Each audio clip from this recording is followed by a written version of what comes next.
नमस्कार। भारत का संविधान हर नागरिक को एक ऐसा कवच देता है जो दिखता तो नहीं पर है बहुत मजबूत। और ये कवच है हमारे मौलिक अधिकारों का। ये वो बुनियादी हक है जो हमें सरकार की ताकत से बचाते हैं। तो आज हम इसी कवच के हर पहलू को अच्छे से समझने वाले हैं। तो चलिए इस सवाल से शुरू करते हैं। सोचिए, जब एक आम नागरिक और एक बहुत शक्तिशाली सरकार आमने सामने हों, तो उस नागरिक के हक की रक्षा कौन करेगा? इसका जवाब हमें मिलता है हमारे संविधान के सबसे जरूरी हिस्से में, मौलिक अधिकार। ठीक है, तो इन अधिकारों की गहराई में जाने से पहले हमें इस पूरे सिस्टम के दो सबसे बेसिक रूल समझने होंगे। ये नियम ये बताते हैं कि ये अधिकार आखिर किसके खिलाफ दिए गए हैं और ये कितने मजबूत हैं।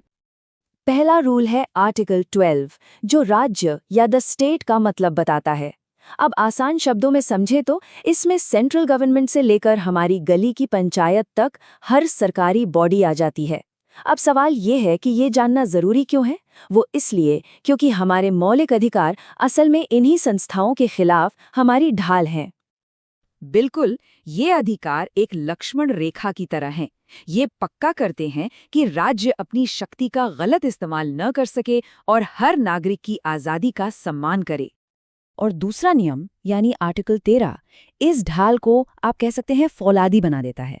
ये बिल्कुल साफ साफ कहता है कि कोई भी कानून, चाहे वो पुराना हो या नया, अगर इन अधिकारों के खिलाफ जाता है तो वो कानून रद्द माना जाएगा। मतलब कुछ भी हो, संविधान ही सबसे ऊपर है। तो अब जब नियम साफ हो गए हैं तो चलिए इन अधिकारों के पहले और सबसे अहम पिलर की तरफ चलते हैं।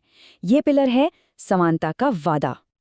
तो देखिए, आर्टिकल्स 14 से 18 तक हमारा संविधान बराबरी का एक बहुत मजबूत फ्रेमवर्क बनाता है। ये कहता है कि कानून के सामने सब बराबर हैं, कोई कितना भी अमीर या पावरफुल क्यों ना हो। ये धर्म, जाति, लिंग या जन्म की जगह के आधार पर किसी भी तरह के भेदभाव पर रोक लगाता है। ये सरकारी नौकरियों में सबको बराबर मौके देने की बात करता है और छुआछूत जैसी अमानवीय प्रथा को जड़ से खत्म करता है। मतलब ये बराबरी का एक बहुत बड़ा और मजबूत वादा है। अच्छा, समानता तो हो गई, पर उन आज़ादियों का क्या जो एक नागरिक के तौर पर हमारी जिंदगी को मतलब देती हैं?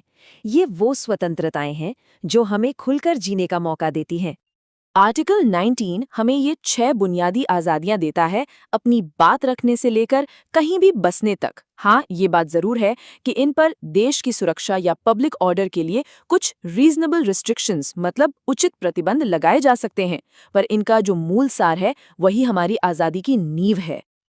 ये आर्टिकल बेसिकली ये पक्का करता है कि लीगल प्रोसेस फेयर हो। मतलब किसी को ऐसे कानून के लिए सजा नहीं मिल सकती जो जुर्म के बाद बना हो। एक ही जुर्म के लिए 2 बार सजा नहीं हो सकती और किसी को भी खुद के खिलाफ गवाही देने के लिए मजबूर नहीं किया जा सकता। और अब बात करते हैं उस आर्टिकल की जिसे कई लोग भारतीय संविधान का सबसे जरूरी आर्टिकल मानते हैं। एक ऐसी संख्या जो सिर्फ एक अधिकार नहीं बल्कि जिंदगी का सार है।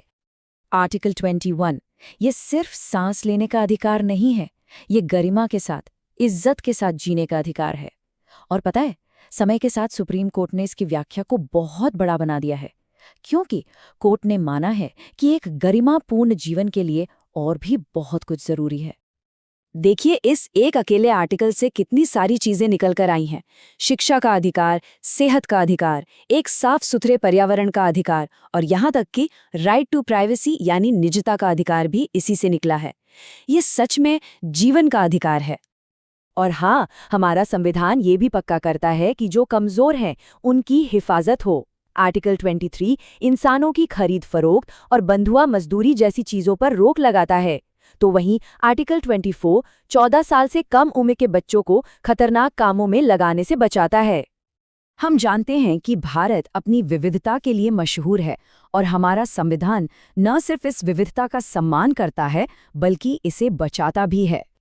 ये आर्टिकल्स एक तरह से डबल प्रोटेक्शन देते हैं।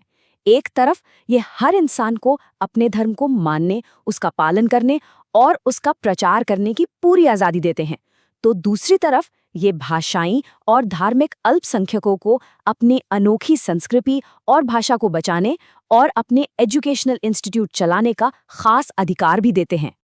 हमने लगभग सारे अधिकारों की बात कर ली। पर एक मिनट रुकिए, अगर इनमें से कोई अधिकार हमसे छीना जाए तो क्या होगा? हम कहाँ जाएंगे? यहीं पर संविधान का सबसे शक्तिशाली हथियार सामने आता है। ये है आर्टिकल 32। ये वो मास्टर की है जो बाकी सभी अधिकारों के तालों को खोलती है। ये हमें ये ताकत देता है कि अगर हमारे मौलिक अधिकारों का हनन हो तो हम सीधे देश की सबसे बड़ी अदालत सुप्रीम कोर्ट का दरवाजा खटखटा सकते हैं। खुद डॉक्टर B.R. अम्बेडकर ने इस आर्टिकल को संविधान की आत्मा और उसका हृदय कहा था।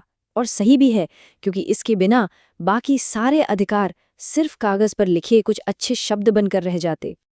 तो चलिए फटाफट एक रीकैप करते हैं। समानता का अधिकार, आज़ादी का अधिकार, शोषण के खिलाफ अधिकार, धार्मिक और सांस्कृतिक आज़ादी का अधिकार और इन सब की गारंटी देने वाला संवैधानिक उपचार का अधिकार। ये है हमारे मौलिक अधिकारों का पूरा ढांचा।